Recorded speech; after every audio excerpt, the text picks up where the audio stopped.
Subscribe CSR with MK YouTube channel and press the bell icon to get new videos about Commentary Screen Reader.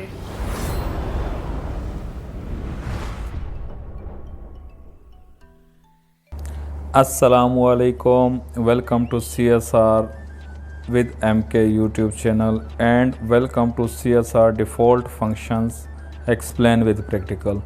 आज हम 8 functions पे बात करेंगे जो एक दूसरे से कनेक्टेड हैं। फंक्शंस क्या है, असाइन कैसे करना है, अप्लाई कैसे करना है, इस प्लेलिस्ट की पहली वीडियो को आप देख लीजिए। और हमारी एक प्लेलिस्ट है CSR online course batch 7 recordings, उसको भी फॉलो कीजिए, उसमें मुकम्मल ब्रीफ ट्यूटोरियल मौजूद हैं। मैं मल्टी पार्ट जेस्चर्स पे ये मैं इनका यूज़ करता हूँ तो असाइन कर रखे हैं, ठीक है। इनके डिफ़ॉल्ट जेस्चर कोई नहीं है। बाय डिफ़ॉल्ट अगर आपकी जेस्चर स्कीम डिफ़ॉल्ट हो या कस्टम भी हो, आपने कस्टमाइजेशन ना की हो, तो डिफ़ॉल्ट में कोई जेस्चर भी इसका नहीं है, आपको ख़ुद असाइन करने पड़ेंगे। असाइन करने के लिए इस प्लेलिस्ट की पहली वीडियो देखिए। पहला फंक्शन है डिक्रीज़ एक्सेसिबिलिटी वॉल्यूम, ठीक है, और दूसरा है इंक्रीज़ एक्सेसिबिलिटी वॉल्यूम। मैं डिक्रीज़ एक्सेसिबिलिटी वॉल्यूम को अप्लाई कर रहा हूँ तो सिंपल है, आपके एक्सेसिबिलिटी वॉल्यूम जो है ना 85, कम होगा। 80, वापस इंक्रीज़ वाला अप्लाई करता हूँ, 85, 90, 100, ठीक है। आपके एक्सेसिबिलिटी वॉल्यूम कम होगा और ज़्यादा होगा। लेकिन आप वैसे आप कैसे करते हो, जो नॉर्मल है, स्क्रीन पे फिंगर टच करके वॉल्यूम की को कम ज़्यादा, वॉल्यूम की अप वॉल्यूम की और डाउन वॉल्यूम की प्रेस करते हो तो एक्सेसिबिलिटी वॉल्यूम कम ज़्यादा होता है। आप चाहते हो कि जेस्चर्स पे डायरेक्ट करो तो ऐसे कर सकते हो। दूसरा है, दूसरे दो जो हैं फंक्शन, वो है इंक्रीज़ TTS रेट और डिक्रीज़ TTS रेट, ठीक है। TTS रेट को ज़्यादा करना और कम करना। मैं ज़्यादा करने वाला अप्लाई कर रहा हूँ, 65, 70, 75, ठीक है, और कम करने वाला 70, 65, 60, ये समझाने की ज़रूरत नहीं है। वैसे हम कैसे करते हैं, वो नेविगेशन टाइप के चेंज करते हैं, character, word, line. TTS rate पे आते हैं, स्वाइप डाउन से ज़्यादा होता है, स्वाइप अप से कम होता है, या तो हम उस एप्लीकेशन में जाके करते हैं। तो इन सब से आसान जो है ना वो जेस्चर है ना, किसी जेस्चर पे असाइन कर लोगे तो डायरेक्ट इंक्रीज़ और डिक्रीज़ कर सकते हो। अगला फंक्शन हमारा है 4 पे हम बात कर चुके हैं। 5वां फंक्शन हमारा है सेलेक्ट TTS इंजन, ठीक है। सेलेक्ट TTS इंजन को मैं अप्लाई करता हूँ। main TTS engine, ये अनाउंस मेन TTS करेगा क्योंकि हेडिंग मेन TTS है, अंदर फिर उसके बाद लिस्ट है, लिस्ट वाला रीजन है, सारे TTS आपके मौजूद हैं। आप ये चेंज करोगे तो मेन TTS चेंज हो जाएगा। मैं स्वाइप main करता 1 हूँ, sys 2 SB, 3 I flit 9 ETI vocalizer रखते 8 हैं। ED eloquence TT, Speed test. देखो मेरा हो गया। Currently used TTS engine has been switched. ETI Eloquence TTS It- /s.codified Washington Business. A YouTube. 4 notifications. ETI पे change हो गया, ठीक है। और अब दोबारा उसको अप्लाई करो। Main TTS engine. Main TTS 1 system T2 SBAC 3 Iflitech 4 Samsung 5 speech service 6 auto TTS. Auto TTS कर देते हैं, apps. तो मेरा अब हो Currently गया used TTS engine has been switched auto TTS /com. Auto TTS हो गया। तो ये जो सेलेक्ट TTS इंजन वाला फंक्शन है ना, ये डायरेक्ट आप अप्लाई करो, लिस्ट खुल जाएगी, स्वाइप करके जिस TTS पे टैप करोगे आपका TTS चेंज हो जाएगा। हम 2 TTS का यूज़ करते हैं। देखो 2:19 PM. मैं दूसरा TTS भी मेरा यही है।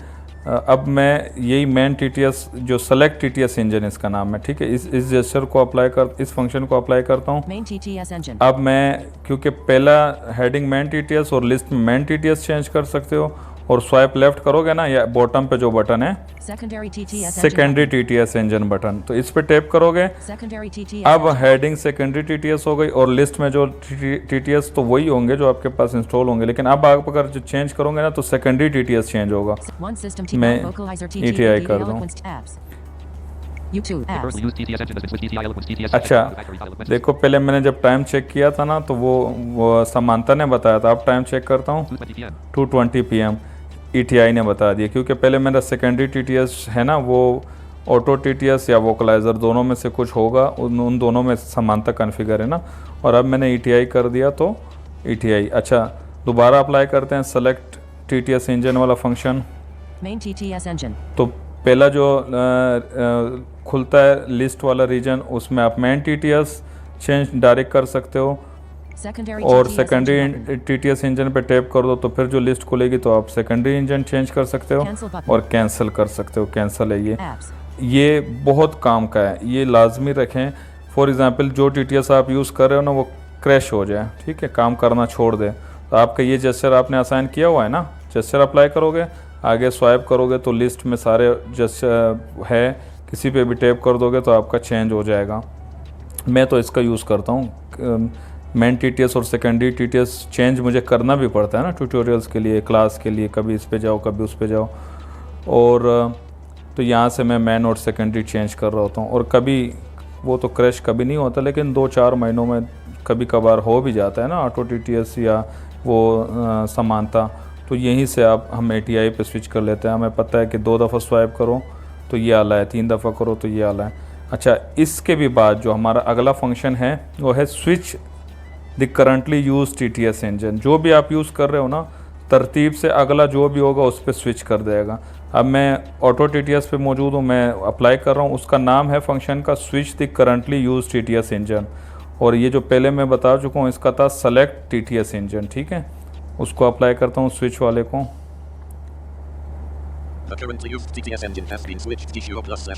GShow Plus पे स्विच हो गया, फिर अप्लाई करता हूँ। The currently used TTS engine has been switched ETI Eloquence TTS/s.codifactory.eloquence. ठीक है, तो ये अप्लाई कर, इसमें कोई कॉम्बो बॉक्स, कोई पॉपअप विंडो नहीं खुलेगी, डायरेक्ट आपका स्विच होता रहेगा अगले पे।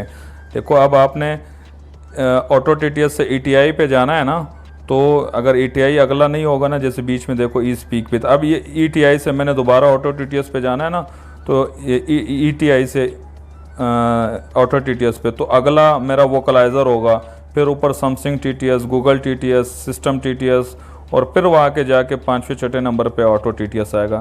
तो ऐसे भी कर सकते हो, फिर आपको सारे TTS से घूम के जाना पड़ेगा। ये वाला फंक्शन ये काम करता है, और वो वाला फंक्शन पॉपअप विंडो खोल देता है जिसमें आप टैप करोगे जाके वो वाला स्विच हो जाएगा, ठीक है। वहाँ पे मेन भी कर सकते हो, सेकेंडरी TTS भी कर सकते हो, लेकिन यहाँ से सिर्फ आप मेन कर सकते हो, सेकेंडरी TTS नहीं कर सकते हो, और कोई पॉपअप नहीं, अगला अवेलेबल TTS जो है ना उस पर स्विच कर जाएगा। The currently used TTS engine has been switched vocalizer TTS/s. वोकलाइज़र हो गया, मैं ऑटो TTS कर दूँ। The currently used TTS engine has been The currently used the currently used TT अब आया देखो इतनी देर बाद। The currently used TTS engine has been switched auto TTS/conf speak. मैंने जानबूझ के इससे आगे आगे जाके किया कि देखो आपने तो 2 पे जिस पे स्विच करना है, डायरेक्ट स्विच करने के लिए वो ज़्यादा सूटेबल है, आप इधर घूम के क्यों आओगे। वो अप्लाई करो और जाके जो सा करना है उस पर क्लिक कर दो, डायरेक्ट वो चेंज हो जाएगा। अच्छा, अगला हमारा फंक्शन है, ये मेन TTS और सेकेंडरी TTS की बात कर ही ली है ना, तो मेन TTS और सेकेंडरी TTS को पॉज और रिज्यूम करने के लिए मैं वो अप्लाई करता हूँ सस्पेंड मेन TTS इंजन, इस नाम से, ठीक है। मैंने अप्लाई कर दिया सस्पेंड मेन TTS इंजन, उसी से सस्पेंड भी होगा मेन TTS, रिज्यूम भी होगा। अब देखो सस्पेंड हो गया, देखो फीडबैक का साउंड आ रहा है ना, यानी कि मोबाइल जेस्चर भी यूज़ हो रहे हैं, स्वाइपिंग भी हो रही है, लेकिन मेन TTS बोल नहीं रहा। मेन TTS हो गया सस्पेंड, खामोश हो गया। उसको रिज्यूम करते हैं वापस, अब रिज्यूम हो गया। 1 megabytes. Free space 400 list button. ये मैं हाईक्यू में मौजूद हूँ ना, क्योंकि इस ट्यूटोरियल के लिए कहीं जाने की ज़रूरत ही नहीं है, सारा तो समझाना ही है। तो अब रिज्यूम हो गया। इसी तरह दूसरा है सस्पेंड सेकेंडरी TTS इंजन, उसको अप्लाई करते हैं। फॉर एग्ज़ाम्पल किसी ने नोटिफिकेशन ऑन रखे हुए ना, और कभी बहुत ज़्यादा डिस्टर्ब हो रहा है, बहुत ज़्यादा नोटिफिकेशन आ रहा है, वो सेकेंडरी TTS का यूज़ भी करता है, और नोटिफिकेशन भी वो चाहता है कि सुने, लेकिन कभी कभार डिस्टर्बेंस हो रही है, बहुत ज़्यादा आ रहे हैं, तो वो सेकेंडरी TTS को ना रिज्यूम कर दे, सॉरी पॉज कर ले, यानी कि सस्पेंड कर दे। मैंने अप्लाई कर दिया। HiQ MP3 recorder. अब जो है ना सेकेंडरी TTS जो है ना वो पॉज हो गया है, तो उसकी, क्योंकि ये तो मैं स्वाइप कर रहा हूँ, ये तो मेन TTS है ना, तो वापस उसी जेस्चर से रिज्यूम होगा। तो जितनी देर के लिए आप सस्पेंड कर दोगे तो सेकेंडरी TTS के जो काम है वो नहीं बोलेगा, नोटिफिकेशन नहीं बोलेगा, ठीक है। वापस रिज्यूम करते हैं उसको, वापस रिज्यूम हो गया। लेकिन आपको मेन TTS को तो हाथ के हाथ पता लग जाएगा जब आप स्वाइप करोगे कि सस्पेंड हो गया। सेकेंडरी TTS का आप जो काम है ना उसके, वो जब होंगे नोटिफिकेशन आएगा तभी वो रीड नहीं करेगा ना, वैसे तो सेकेंडरी TTS नहीं यूज़ होता है, मेन TTS यूज़ होता है। तो आज हमने 8 फंक्शन को देखें। एक्सेसिबिलिटी वॉल्यूम ज़्यादा करना, कम करना, एक्सेसिबिलिटी रेट ज़्यादा करना, कम करना, और मेन TTS को चेंज करना, सेकेंडरी TTS को चेंज करना, और स्विच द करंटली यूज़ उसमें भी मेन TTS चेंज होता है, और मेन TTS को सस्पेंड और रिज्यूम करना, और सेकेंडरी TTS को सस्पेंड और रिज्यूम करना। इंशाल्लाह मिलते हैं नेक्स्ट ट्यूटोरियल में आगे कुछ और फंक्शंस के साथ। Take care, bye. Subscribe CSR with MK YouTube channel and press the bell icon to get new videos about Commentary Screen Reader.